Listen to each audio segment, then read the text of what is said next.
शुक्लाम्बरधरं विष्णुं शशिवर्णं चतुर्भुजं प्रसन्नवदनं ध्यायेत् सर्वविघ्नोपशान्तये।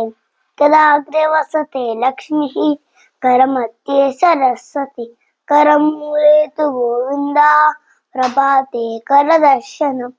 समुद्रवसने देवी पर्वतस्तनमण्डले विष्णुपत्नी नमस्तुभ्यं पादस्पर्शं समस्व मे।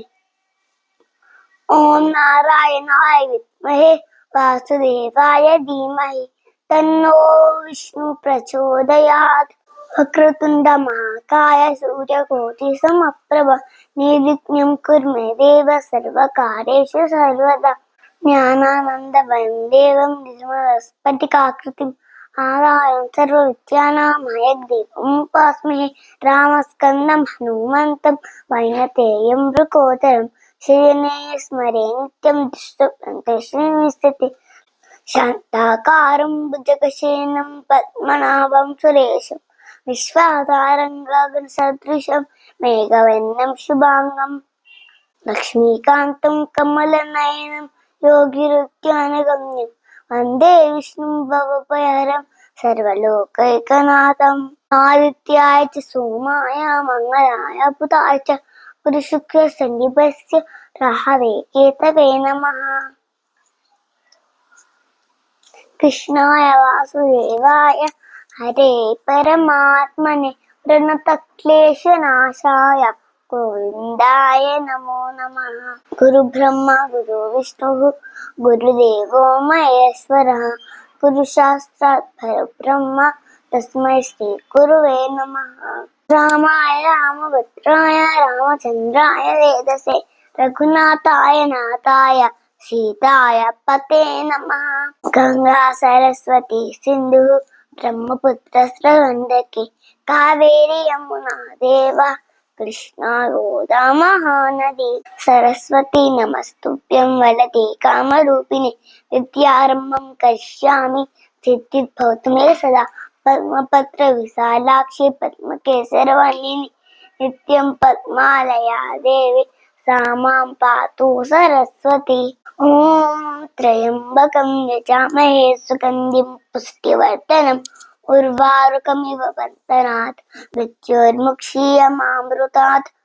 अंजनानन्दनं वीरं जानकी शोकनाशनं कपीशमक्षन्तारं वन्दे लङ्काभयङ्करम्।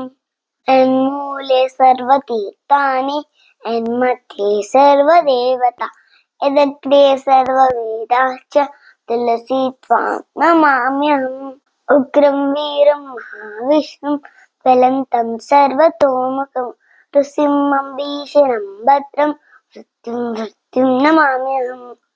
श्रीराघवं दशरथात्मजमप्रमेयं सीतापतिं रघुकुलान्वयरत्नदीपम् आजानुबाहुम् अरविन्ददलायताक्षं रामं निशाचर विनाशकरं नमामि।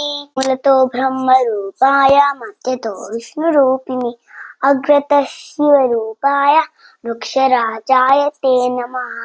आदित्यस्य नमस्कारान् हे कुर्वन्ति दिने दिने आयुष्यं बलं वीर्यं तेजस्तेषां च जायते। गुरवे सर्वलोकानां विषजे भवरोगिणां निधये सर्वविद्यानां श्रीदक्षिणामूर्तये नमः। शुभं करोति कल्याणम् आरोग्यं धनसम्पदा चतुर्बुद्धि विनाशाय दीपज्योतिर्नमोऽस्तुते। पूजन्तं राम रामेति मधुरं मधुराक्षरम् आरुह्य कविताशाखां वन्दे वाल्मीकिकोकिलम्।